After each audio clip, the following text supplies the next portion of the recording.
तो हेलो मेरे लड्डू गोपाल, आप लोग कैसे हैं।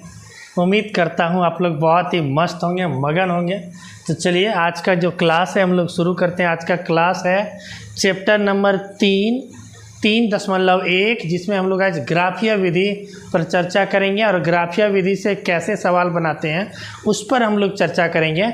और जिन्होंने इस चैप्टर का इंट्रोडक्शन पार्ट नहीं देखा है वो कृपया जाकर के डिस्क्रिप्शन बॉक्स में लिंक दिया हुआ है, जाकर के नीचे देखें और इसका इंट्रोडक्शन पार्ट करें। उसके बाद इस चैप्टर में आए तो आपको अच्छे से समझ में आने वाली है यह चैप्टर। तो चलिए, आपका ग्राफीय विधि बहुत इम्पोर्टेंट होता है क्योंकि आपके बोर्ड एग्ज़ाम में इससे जो सवाल आते हैं वो 3 मार्क्स का एक सवाल आता है, इसीलिए ये बहुत ही इम्पोर्टेंट है आपके बोर्ड एग्ज़ाम के लिए। तो आइए हम लोग गणपति महाराज जी से आशीर्वाद लेके आगे बढ़ते हैं क्लास पे। ये जो बैच है टारगेट 450+, इस बैच से जुड़कर आप 2 महीना के अंदर में पूरा सिलेबस को जो है ख़त्म कर सकते हैं, मैथ के सिलेबस को, और एग्ज़ाम से पहले अपनी पूरी जितने भी आपके सब्जेक्ट हैं सारे सब्जेक्ट को। तो आइए, एक मोटिवेशनल स्पीच है आज, बड़ा ही थोड़ा मज़ेदार सा मिला तो हमने लगा दिया कि पढ़ाई हमेशा इतनी करो कि लड़की भले रिजेक्ट कर दे पर उसका बाप सेलेक्ट कर ले। उम्मीद है कि हम लोग कभी पढ़ाई वैसा ही करना है कि लड़की भले हमको रिजेक्ट कर दे लेकिन उसका पिताजी जो है हमको सिलेक्शन में रखे कि मेरे बेटी के लिए यही सबसे बढ़िया दामाद है। चलिए हम लोग क्लास को आगे करते हैं। कल के क्लास में हम लोगों ने पूरे अच्छे से इस चैप्टर के बारे में हम लोगों ने इंट्रोडक्शन किया था। तो चलिए हम लोग अब क्लास आज का जो शुरू करते हैं, इसमें आप लोग को 3 विधि पढ़ना है। तो हम लोगों को आज पहला विधि ग्राफीय विधि के बारे में चर्चा करनी है। तो ग्राफीय विधि से चैप्टर पे हम लोग जो फर्स्ट सवाल है आप लोग का चैप्टर 3.1 का, वो है निम्न समस्याओं में रैखिक समीकरणों के युग्म बनाइए और उनके ग्राफीय विधि से हल ज्ञात कीजिए। यानी कि इसमें रैखिक समीकरण नहीं दिया गया है, हमें पहले इस क्वेश्चन के अनुसार 2 समीकरण बनाना है, समीकरण का युग्म बनाना है रैखिक समीकरण का, फिर जो है इसे हम लोग को ग्राफीय विधि से हल ज्ञात करनी है। तो आइए हम लोग चलते हैं पहला क्वेश्चन पे कि कक्षा 10 के 10 विद्यार्थियों ने एक गणित की पहेली प्रतियोगिता में भाग लिया। थोड़ा ध्यान से समझिएगा कि कक्षा 10 के 10 विद्यार्थी ही हैं, यानी 10 विद्यार्थी ने भाग लिया गणित की पहेली प्रतियोगिता में। यदि लड़कियों की संख्या लड़कों की संख्या से 4 अधिक हो तो प्रतियोगिता में भाग लिए लड़कों और लड़कियों की संख्या ज्ञात कीजिए। तो आइए थोड़ा हम लोग अच्छे से इसको समझते हैं कि चूँकि ये 2 चर वाला रैखिक समीकरण का चैप्टर है तो हमें इसमें क्या बनानी पड़ेगी, समीकरण का युग्म बनाना पड़ेगा, वो भी रैखिक समीकरण, और उसमें भी 2 चर वाला रैखिक समीकरण बनाना पड़ेगा। यानी यहाँ पे हमेशा 2 चीज़ जो निकालने के लिए दिया रहेगा, लड़कों की संख्या और लड़कियों की संख्या, तो हम लोग एक तो को x मानेंगे और दूसरी को y मानेंगे। आइए हम लोग सबसे पहले हम लोग मान लेते हैं कि माना लड़कों की संख्या मान लेते हैं कि लड़कों की संख्या x है। ठीक है, आप कुछ भी मान सकते हैं, चर a से लेकर के z तक में आप कुछ भी मान के चल सकते हैं। और तो लड़कों की संख्या अगर x माने तो लड़कियों की संख्या हो जाएगी, चलिए मान लेते हैं लड़कियों की संख्या y। तो आपको चर और अचर तो पता ही है, ये चर संख्या, इसके जगह पे हम बदल भी देंगे तो फिर भी इसका मान आएगा, यानी चर को हम लोग बदल सकते हैं। इसीलिए हम x y मान के चल रहे हैं तो x y में थोड़ा आसान हो जाता है हम लोग, क्योंकि हर एक क्वेश्चन को x y में देखते हुए आए हैं तो x y से बनाने में थोड़ा ईजी लगता है। दूसरा अगर मान लेंगे तो उसमें थोड़ा ऑड लगेगा, इसीलिए हम लोग x y मान के आप लोग भी चलिए। तो चलिए क्या है, कक्षा 10 के कितने विद्यार्थी हैं, 10 विद्यार्थी, मतलब कि लड़का और लड़की मिला के कितना विद्यार्थी है, 10 विद्यार्थी, जो कि पहली प्रतियोगिता में भाग लिया है। तो पहला समीकरण हो जाएगा, तो यहाँ लिखेंगे प्रश्न से क्या दिया है कि कुल विद्यार्थियों की संख्या कितनी है, 10। यहाँ लिखेंगे कुल विद्यार्थियों की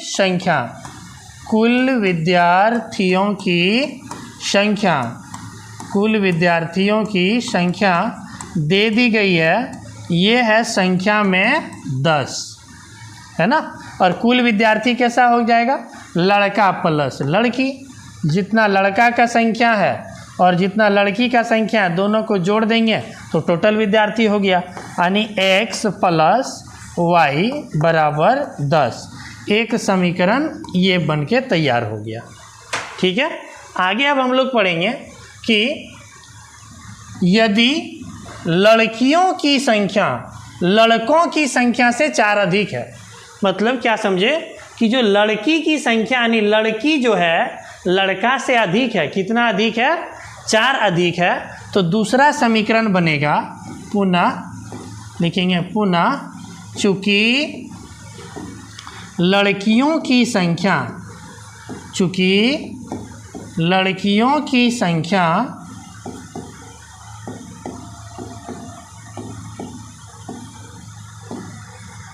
लड़कों से 4 अधिक है, लड़कों की संख्या से 4 अधिक है,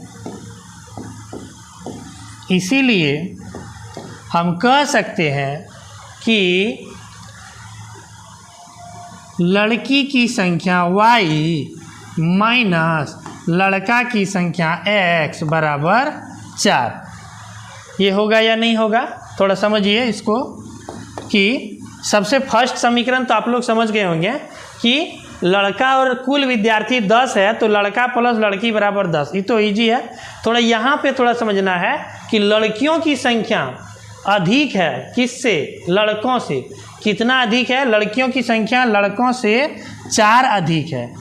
क्वेश्चन में दिया है कि कितना अधिक है, 4 अधिक है। लड़कियों की संख्या लड़कों से कितना अधिक है, 4 अधिक है, 4 अधिक है। तो बताइए लड़की 4 गो अधिक है। सपोज दैट आप मान लीजिए आपके क्लास में लड़की की, अगर लड़का 10 है तो लड़की 14 है, तो लड़की की संख्या को लड़का की संख्या में घटाएंगे तो कितना प्राप्त होगा, 4 प्राप्त होगा। अगर ये भी नहीं समझे तो थोड़ा सा और अच्छे से समझिए कि लड़की की संख्या y है, लड़का की संख्या x है। ठीक है, तो अब क्या बोल रहा है कि लड़की जो है ये 4 अधिक है लड़का से। लड़की जो है ये लड़की है, लड़की की संख्या y है, ये लड़का की संख्या है, तो लड़की की संख्या लड़कवा से 4 अधिक है, यानी ई 4 बैसी है। तो दोनों अगर बराबर करना होगा तो लड़का 4 को पकड़ के कहीं से ले आएंगे तो लड़का लड़की का हो जाएगा, बराबर हो जाएगा। होगा या नहीं होगा, क्योंकि लड़का 4 गो कम है, लड़की 4 गो बेसी है, तो आरो 4 गो लड़का पकड़ के ले आएंगे बाहर से खींच के, तो बराबर हो जाएगा संख्या में। हाँ सर हो जाएगा। तब देखिए यहाँ समीकरण क्या बन गया, y प्लस x इधर आएगा तो माइनस x बराबर 4। यही तो समीकरण यहाँ भी बनाए, y माइनस x बराबर 4। तो अब हमें 2 समीकरण की प्राप्ति हो गई। एक समीकरण x प्लस y बराबर 10, एक समीकरण बना x प्लस y बराबर 10, और दूसरा समीकरण बन गया y माइनस x बराबर 4। तो ध्यान से समझिए, अब ये 2 समीकरण बन जाने के बाद ग्राफीय विधि से किस प्रकार हल करते हैं। तो सबसे पहले हमारा एगो टेबल बनाना पड़ेगा। इस तरह से एगो टेबल बनाइएगा, 3 घर वाला ही बनाना है, ज़्यादा घर वाला नहीं बनाना है। तो यहाँ भी इस समीकरण में भी इस तरह से 2 गो टेबल बनाएंगे, और इस टेबल में हमें लिखना है एगो में x और एगो में y, इसमें भी लिखना है एगो में x और एगो में y। अब ध्यान से समझिएगा कि अब क्या करना है। तो यहाँ पर हम लोग x या y किसी का मान अपने मन से रखेंगे। एकरा में कोई ऐसा नहीं है कि इतना रखना ही पड़ेगा, हम लोग अपने मन से रखेंगे, जो हमको ग्राफ में सहूलियत होगा बनाने में वैसा मान रखेंगे। यानी ग्राफ में जब छोटा छोटा मान रखेंगे वही सहूलियत होगा, 1 2 करके रखेंगे वही अच्छा रहेगा बनाने में। तो वैसा ही हम लोग इसमें मान को रखेंगे जो कि हमको ग्राफ में बनाने में सहूलियत हो। तो आइए सबसे पहले समीकरण जो है उसे लिखिए, x + y बराबर 10 है। तो इसमें आप x का भी मान निकाल सकते हैं या y का भी मान निकाल सकते हैं। अगर x का मान निकालें तो इधर 10 है प्लस y, उधर जाएगा तो -y। मतलब इसका क्या हो गया कि x बराबर 10 - y, तो जो दाईं ओर रहने वाला है, जो दाईं ओर जिसको रखेंगे इसका मान अपने मन से हम लोग रखेंगे, कुछ भी रख दीजिए। y का मान, अगर हम y का मान यहाँ पे ऐसा मान रखिए जो कि छोटा छोटा मान में बदल दे। अगर हम y का मान यहाँ पे 5 रखें, अगर y के जगह पे यहाँ पे अगर हम 5 रख दें तो 10 घटा 5, तो x का मान कितना हो जाएगा 5। उम्मीद है अच्छे से समझ गए। अगर हम y का मान यहाँ पे 4 रख दें तो 10 घटा 4 यानी 6, y के जगह पे अगर 4 रख दिए तो x का मान आ गया 6। अब क्यों रखे 5 6? अरे जो मर्जी आप 1 2 रखिए उससे भी बनेगा, लेकिन अगर हम यहाँ 1 रखते हैं तो 10 में 1 घटा तो 9 हो गया। y का मान 1 तो x का मान 9, थोड़ा ज़्यादा डिफरेंट हो जाता है 1 और 9 के बीच में। तो ग्राफ में भी हम लोग को उतने बड़ा डिस्टेंस कवर करना पड़ेगा। इसीलिए ग्राफ में जितना छोटा मोटा बनाएंगे उतना अच्छा होगा कि x और y के मान में ज़्यादा बड़ा डिफरेंट नहीं आना चाहिए। उम्मीद है अच्छे से समझ रहे हैं। तो आइए अब इसका भी उसी प्रकार से हम लोग टेबल को भरेंगे। कुछ समीकरण है y - x बराबर 4। अब यहाँ पे आप y का ही मान निकाल लीजिए, ये -x है, उधर जाएगा तो +x हो जाएगा, 4 + x। अब यहाँ बताइए किसका मान रखेंगे अपने मन से? सर जो दाईं ओर है, दाईं ओर जानते हैं ना जी, खाने वाला हाथ, ये वाला हाथ नहीं, ये वाला जानते हैं कौन हाथ है? चलिए छोड़िए, सब जानते हैं आप लोग। ये कौन है? ये दाईं ओर इधर वाला मान, यानी ये x का मान हम लोग यहाँ पे रखेंगे अपने मन से। कितना रखना है आपकी मर्जी, आप रख दीजिए। चलिए इसमें रख देते हैं हम x का मान 2 और एक बार रखेंगे 3, ठीक है। तो जब 2 रखेंगे तो 4 और 2 6, y का मान कितना हो जाएगा 6। और जब यहाँ पे 3 रखेंगे तो 4 + 3 4 3 7 हो जाएगा, ठीक है। ये टेबल आपका बनके तैयार हो गया। अब इस टेबल के मान को अब हम लोग ग्राफ पे उतारने वाले हैं। इस टेबल के मान को कहाँ उतारेंगे? ग्राफ पे। चलिए अब हम लोग चलते हैं ग्राफ कॉपी पे, और इस टेबल एक समीकरण के मान से एक रेखा बनेगा, दूसर का समीकरण से दूसर का रेखा बनेगा। तो आइए अब हम लोग सबसे पहले एक समीकरण से उठाते हैं और हम लोग ग्राफ पे चलते हैं। आइए अब आ जाते हैं हम लोग अपने ग्राफ कॉपी में, और देखिए इसमें जो एक तरफ का क्षैतिज अक्ष को हम लोग क्या करेंगे, उसमें अपना पेंसिल चला देंगे। आप लोग पेंसिल से बनाइएगा, गलती होगा तो मिटा लीजिएगा। और ऊर्ध्वाधर वाला जो है इसको क्या करना है, इसको भी एक तो लाइन को ऐसे ड्रॉ कर देना। तो आप चाहें तो कॉपी का बीच में कर सकते हैं, मेरा थोड़ा जगह कम है इसलिए हम जो है साइड में कर दिए। आप लोग कॉपी के बीच में ही ऐसे 2 लाइन को ड्रॉ कीजिएगा, 2 लाइन को खींच लीजिएगा। एक को क्या कहना है x अक्ष और दूसर का को y अक्ष, और जहाँ दोनों मिलेगा, दोनों x अक्ष और y अक्ष, इसको मूल बिंदु कहते हैं। इस जगह वैल्यू होता है x और y का 0 0, ठीक है। तो चलिए इधर अगर जाएंगे तो x का मान यहाँ हो जाएगा 1, कोई दिक्कत नहीं है। अब देखिए जरा इस टेबल पे फर्स्ट वाला समीकरण का सबसे पहले बनाइए, x का मान 5 और y का भी मान 5। तो आइए ग्राफ में x का मान 5 कहाँ है, x का मान 5 यहाँ है, y का भी मान 5, y का मान 5 है। देखिए ये 5 वाला y वाला लकीर जाएगा इधर से, x वाला इधर से आएगा, यहाँ पे दोनों मिल जाएगा। तो इस बिंदु को कहेंगे हम लोग x 5 y 5। आप लोग बिंदु का निर्देशांक जानते हैं ना, 5 पहले x का मान फिर y का मान, यानी हो गया 5, 5। अगला बिंदु उसी समीकरण में दूसरा बिंदु है x का मान 6 y का मान 4। आइए, x का मान 6 यहाँ पे है, y का मान 4 ये आया, ये 6 वाला लकीर गया, ये y वाला लकीर इधर से आया, तो ये हो गया यहाँ पे 6,4। इस जगह का बिंदु का हो गया निर्देशांक 6,4, x का मान 6 और y का मान 4। अब देखिए ये जो दो बिंदु मिल गया ना, अब इस दो बिंदु को हम लोग क्या करेंगे, स्केल की सहायता से इसको मिला देंगे, लंबा करके खींच देंगे। तो ये जो है, ये दोनों बिंदु को जब हम मिला दिए तो ये एक रेखा हमें प्राप्त हो गई। अब ये कौन से समीकरण का रेखा है, उस समीकरण को इस रेखा पर लिख देंगे। ये इसका समीकरण है x + y = 10। तो हम लोग यहाँ पे लिख देंगे इस रेखा पर x + y = 10। ठीक है। अब अगला समीकरण का हम लोग रेखा खींचेंगे। अगला टेबल से x का मान 2 है तो y का मान 6 है, x का मान 2 है तो y का मान 6 है। देखिए यहाँ पे बिंदु पड़ जाएगा, x का मान 2, y का मान 6। तो बिंदु का नाम क्या हो जाएगा, फटाफट से बताइए, 2,6, 2,6। अब अगला समीकरण पे, अगला मान पे x का मान 3 है तो y का मान 7 है। आइए, x का मान 3, y का मान 7, यहाँ पे आ गया बिंदु। ठीक है, x का मान 3, y का मान 7, यानी 3,7।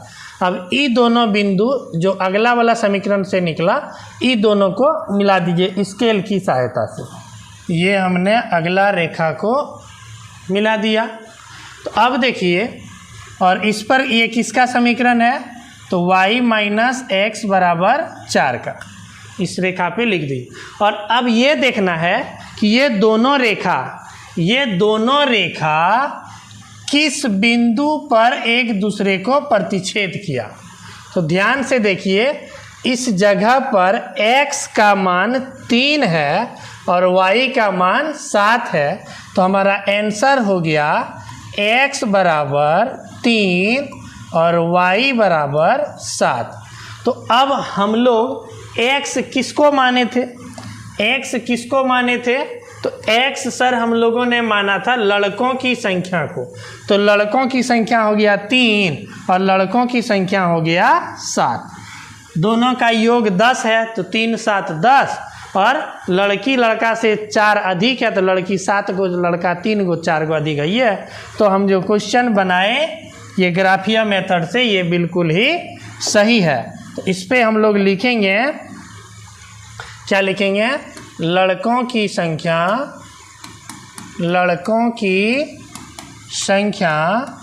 बराबर x का मान निकल गया 3, और लड़कियों की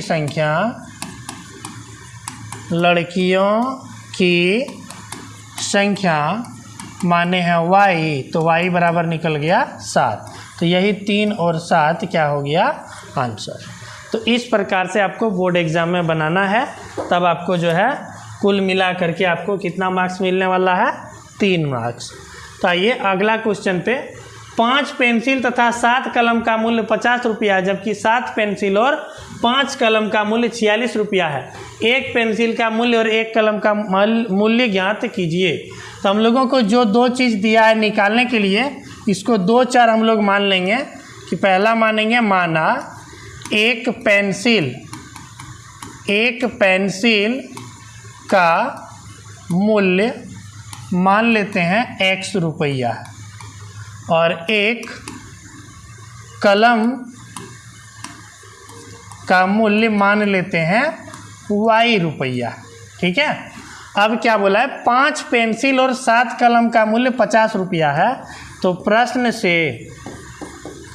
प्रश्न से एक पेंसिल का दाम x, तो 5 पेंसिल का दाम हो जाएगा 5x। एक कलम का दाम y, तो 7 कलम का दाम हो जाएगा 7y, और दोनों मिला के क्या रुपया है, 50 रुपया है। तो समीकरण 1 हमारा बन के तैयार हो गया। तो पुनः आगे जो है इसी में कहा गया है कि 7, जबकि 7 पेंसिल और 5 कलम का मूल्य, तो एक पेंसिल का दाम x है, तो इस बार 7 पेंसिल है तो 7 पेंसिल का दाम 7x, 5 गो कलम है, एक कलम का दाम y, तो 5 कलम का दाम 5y, और दोनों मिला के 46 रुपया है। इसे बना देंगे समीकरण 2। उम्मीद है अच्छे से समझ गए इससे समीकरण कैसे बनाना है। एक कलम और एक पेंसिल का मूल्य मांगा है, तो हम लोग एक कलम और एक पेंसिल का मूल्य मान लेंगे और समीकरण को बना लेंगे। अब इस दोनों समीकरण से हम लोग क्या बनाएंगे, ग्राफीय टेबल सबसे पहले बनाएंगे, तब उसको ग्राफ पे हम लोग उतारेंगे। तो आइए हम लोग इसका ग्राफीय टेबल बनाते हैं। पहला समीकरण का 5x + 7y = 50। क्वेश्चन है 5x + 7y = 50। ये हम लोगों का समीकरण है। इसमें आप x या y जिसका मान निकाल सकते हैं निकाल लीजिए। अगर हम x का निकालते हैं तो 5x बराबर हो जाएगा 50, ये प्लस 7y है, उधर जाएगा तो -7y, और अब x का मान निकालना है तो 5 गुना में उधर जाएगा तो भाग में, तो x बराबर हो जाएगा 50 - 7y भागा 5 यानी बटे 5। अब हम इसका टेबल बनाएंगे, ग्राफीय टेबल हम लोग बनाएंगे। केवल 2 ही घर लेंगे, 2 बिंदु पकड़ेंगे तो बड़का रेखा खींच देंगे, तो इसीलिए एक में x लिखेंगे, दूसरे में y लिखेंगे। आइए अब हम लोग चलते हैं, यहाँ पे दाहिने और जो है उसी का मान रखेंगे। आप लोग को बताए कि दाएं और जिसको रख रहे हैं उसी का मान अपने मन से रखेंगे, तो अपने मन से यहाँ पे कुछ मान रखिए। y का मान ऐसा रखिए जो कि पूर्ण रूप से इसको काट दे, ताकि हमको बटे या पॉइंट में नहीं निकालना पड़े। तो बटे और पॉइंट में थोड़ा ग्राफ पे रखने में मान दिक्कत होता है, इसलिए पूर्ण संख्या में मान निकालिए जो कि आसान लगेगा बनाने में। तो क्या रखें मान ऐसा जो पूर्ण संख्या में बन जाएगा। तो आइए हम यहाँ पे अगर हम रख दें 0, कितना रख दें 0, y का मान अगर रख दें हम 0, तो x का मान हो जाएगा, बताइए कितना हो जाएगा, 50 घटा 7 गुने y के जगह पे 0, तो यहाँ हो जाएगा बटे 5, तो 50, 7 गुना 0 तो 0 घटाएंगे तो 50 ही रहेगा, 5 से भाग लग जाएगा तो 10 बार में, तो x का मान कितना निकल जाएगा 10। ठीक है, ऐसा ही मान सोच कर रखिए जो कि 5 से नीचे वाला से वो कट जाए। तो आइए दूसरा मान हम लोग रखते हैं, यहाँ पर हम 5 रख देते हैं, 7 यहाँ पे 5 रख देते हैं, तो हो जाएगा 50 घटा 7 गुने 5 बटे 5, यानी 50 घटा 7 × 5 = 35 बटा 5, यानी 50 में 35 जाएगा तो 15 बटा 5, यानी 3 बार में कट गया। तो अगर हम y के जगह पे रखते हैं 5, तो x का मान आ जाता है 3। ठीक है, अब इस टेबल को हम लोग ग्राफ पे छापेंगे। तो अभी एक समीकरण का टेबल बनाए हैं, दूसरा समीकरण का भी हम लोग टेबल बनाएंगे पहले। तो आइए दूसरा समीकरण क्या है, दूसरा समीकरण है 7x + 5y = 46। दूसरा समीकरण है 7x + 5y = 46। अब इसका हम लोग क्या बनाएंगे, टेबल बनाएंगे। आइए इसका हम लोग टेबल बनाते हैं, और टेबल में एक जगह x लिखेंगे और एक जगह y लिखेंगे। अब उससे पहले, इस टेबल से पहले आप लोग क्या कीजिए कि इसमें x या y का मान हम लोग पहले निकाल लेते हैं। तो आइए x का ही मान निकालते हैं, तो 7x = 46, ये प्लस 5y है, उधर जाएगा तो -5y। ठीक है, अब ये 7 गुना में उधर जाएगा तो भाग में, x = 46 घटा 5y बटा 7। अब इसका टेबल बनाइए,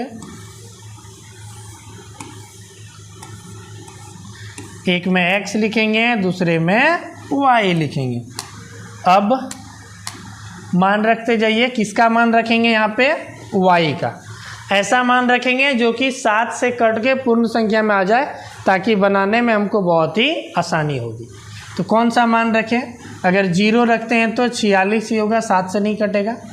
1 रखते हैं तो 41 नहीं कटेगा। 2 रखेंगे तो 10, 36 वो भी नहीं कटेगा। 3 रखिए 15, 46 में 15 घटेगा तो 31 वो भी नहीं कटेगा। 4 रखेंगे तो 5 चौका 20, 26 वो भी नहीं कटेगा। अगर हम यहाँ 5 रख देते हैं तो 46 में 25 जाएगा तो 21 बचेगा, तो वो 7 से कट जाएगा। तो आइए हम लोग यहाँ पे y के जगह पे रखते हैं 5। अगर y के जगह पे 5 रखें तो 46 घटा 5 गुने 5 बटा 7, यानी 46 में 25 घटेगा तो 21 बटा 7, ये कट के हो जाएगा 3। तो y के जगह पे अगर 5 रखते हैं तो x का मान आ जाता है 3। इसी प्रकार से और एगो मान सोच के रखना है ऐसा ही। तो 6 रखेंगे तो 30, 16 नहीं। 7 रखेंगे तो 35, 11 वो भी नहीं कटेगा। तो अब 8 रखेंगे तो 8 पंचे 40, 6 नहीं। 9 रखेंगे तो 9 रखने पे हो जाता है 9 पचे 45, 1 बटा 7 नहीं होगा। अगर 10 रखते हैं तो 50, 46 4 50 नहीं। 11 रखिए 55, तो 46 9 55 वो भी नहीं। तो 12 रखेंगे 12 पंचे 60, तो वो कट जाएगी। 46 में घटाएंगे 60, 46 में घटाएंगे 60 तो हो जाएगा -14। -14 7 से कट जाएगी। तो आइए अब हम लोग यहाँ पे y के जगह पे कितना रखते हैं? 12। y के जगह पे रखते हैं 12। तो 12 पंचे 60, 46 घटा 60 बटे 7 तो हो जाएगा -14 बटे 7। तो 7 से कट जाएगी 2 बार में, अर्थात x का मान आ गया -2। अब इसको हम लोग ग्राफ कॉपी में उतारेंगे। तो चलिए हम लोग चलते हैं अब ग्राफ कॉपी पे, और वहाँ पे हम लोग इस समीकरण को बनाते हैं। तो आइए अब हम इस मान को जो है इस ग्राफ पे उतारते हैं और आप लोग को बताते हैं कि इसका मान कितना आएगा। तो आइए शुरू करते हैं वीडियो को। देखिए सबसे पहले आपको जो है ग्राफ कॉपी में क्या करना है, बीचों बीच जो है एक क्षैतिज अक्ष को ऐसे खींच लेना है। देखिए ये जो रेखा खींचेगा, ये जो मोटा मोटा आपको लकीर दिख रहा है हरा हरा कलर का, इसी पर ही रेखा को खींचना है। इसको का जो क्षैतिज इस तरह लेटा हुआ खींचेंगे इसको x अक्ष कहेंगे, और जो इस तरह ऊर्ध्वाधर सीधा खींचेंगे इसको y अक्ष कहेंगे। और इधर यहाँ पे जहाँ मिलता है वहाँ पे मान 0 होता है, और 0 के दाईं ओर जाते हैं तो इसका मान प्लस में हो जाता है, और बाईं ओर आते हैं तो माइनस, ऊपर जाते हैं तो प्लस, नीचे आते हैं तो माइनस। तो चलिए अब हम लोग जो है लिख लिए सभी घर में 1 2 1 3 4 करके एक एक करके मान ले लिए। अगर ये मान अगर ज़्यादा बड़ा रहता तो हम लोग क्या करते कि यहाँ एक घर को 2 कहीं पे मानना पड़ता, कहीं 5 मानना पड़ता, कहीं 10, ऐसे अगर 8 रहा है तो हम लोग एक एक करके ही मानेंगे। तो चलिए सबसे पहले हम लोग इस वाले टेबल को इस ग्राफ पे उतारते हैं। यहाँ देख रहे हैं कि x का मान 10 है और y का मान 0 है। तो x का मान 10, x अक्ष ये वाला है, और x का मान 10 यहाँ पर है, तो यहाँ पर x का मान 10 हो गया, और y का मान 0। y का मान 0 कहाँ, इधर जाते हैं तो प्लस में y का मान मिलता है, इधर आते हैं तो -0 कहाँ पे होता है, तो ठीक यही मूल बिंदु जो होता है जहाँ x और y एक दूसरे को मिलते हैं, तो यहाँ पे y का मान 0 होता है और x का भी मान यहाँ पे 0। तो x का मान यहाँ 10 है तो 10 यहाँ पे हो गया, y का मान 0 कहाँ है, तो x अक्ष पर ही y का मान 0 होता है, तो बिंदु पड़ जाएगी यहाँ पे, और इस बिंदु का निर्देशांक हो जाएगा 10,0। अब आप लोग जानते हैं कि सबसे पहले x का मान लिखते हैं फिर y का मान लिखते हैं, तो x का मान 10 है, y का मान 0 है। दूसरा मान देखते हैं कि x का मान 3 है और y का मान 5 है। तो x का मान 3 यहाँ पर है और y का मान 5 यहाँ पर है। तो देखिए ये 3 वाला लकीर इधर से जाएगा और इधर से ये 5 वाला लकीर तो यहाँ पे मिलेगा। इस बिंदु का नाम हो जाएगा 3,5, यानी पहले x का मान फिर y का मान। अब इस दोनों बिंदु को हम लोग मिला देंगे एक दूसरे से और एक रेखा बन जाएगी। जैसा कि आप लोग को पता है कि हम लोग जब दो चर वाले रेखिक समीकरण को जब हम ग्राफ में ड्रॉ करते हैं तो एक सीधी सरल रेखा हमें प्राप्त होती है। तो यहाँ पर हमें भी एक रेखा प्राप्त हो गई। अब थोड़ा सा इस रेखा को बड़ा भी कर दीजिए, कोई दिक्कत नहीं है। चलिए, हमने इस रेखा को थोड़ा बड़ा कर दिया और ये इस रेखा का समीकरण क्या है, तो 5x + 7y = 10 है। तो हम लोग यहाँ पे इस रेखा पर ही लिख देंगे कि ये 5x + 7y = 50 का ये समीकरण है। अगला, अब इस वाले समीकरण का ये रेखा बन गया। अब इस वाले समीकरण का बनाएंगे। यहाँ देख रहे हैं x का मान 3 और y का मान 5 है। तो x का मान 3 यहाँ पर है और y का मान 5, मतलब इसी बिंदु पर पड़ जाएगी। तो एक बिंदु तो इस वाले समीकरण का यही वाला बिंदु हो गया। अगला बिंदु देखिए, x का मान -2, x का मान -2 इधर पीछे की ओर आएंगे तब होगा, और y का मान 12, तो y का मान 12 यहाँ पर है। x का मान -2 वाला लकीर ये है और इधर से 12 यहाँ पे बिंदु पड़ जाएगी। अर्थात फिर ये दोनों बिंदु को हम मिला देंगे, -2 12 और 3 और 5 को। तो आइए हम लोग इस दोनों बिंदु को एक दूसरे से मिला देते हैं। तो मिलाने के बाद हम लोग पाते हैं कि ये जो रेखा है ये किस समीकरण का रेखा है। तो इसी पर हम लोग लिख देंगे, ये है 7x + 5y = 46 का ये रेखा है। अब देखिए कि ये दोनों रेखा कहाँ एक दूसरे पर टच किया। तो हम लोग देख रहे हैं कि जो रेखा यहाँ पे जो एक दूसरे को जो टच किया है, इस जगह पे देखते हैं x का मान 3 है, अर्थात x = 3, और इस जगह पे y का मान 5 है, तो y का मान 5। यही हमारा आंसर हो गया। और चूंकि क्वेश्चन में हमें बोला था कि पेंसिल और कलम का मूल्य, तो हम लोगों ने माना था एक पेंसिल की कीमत, तो इसका आंसर हो जाएगा एक पेंसिल की कीमत हमने माना था x रुपया। तो x का मान निकल गया 3, तो इसका आंसर हो गया 3 रुपया। और एक कलम की कीमत हमने माना था y रुपया, तो y का मान निकल गया यहाँ पे 5, तो एक कलम की कीमत हो गया y रुपया। उम्मीद है अच्छे से आप लोग वीडियो समझ गए होंगे। तो आप लोग को अच्छा लगा होगा तो आप लोग लाइक कीजिए, सब्सक्राइब कीजिए और बाकी दोस्तों के पास शेयर कीजिए। धन्यवाद।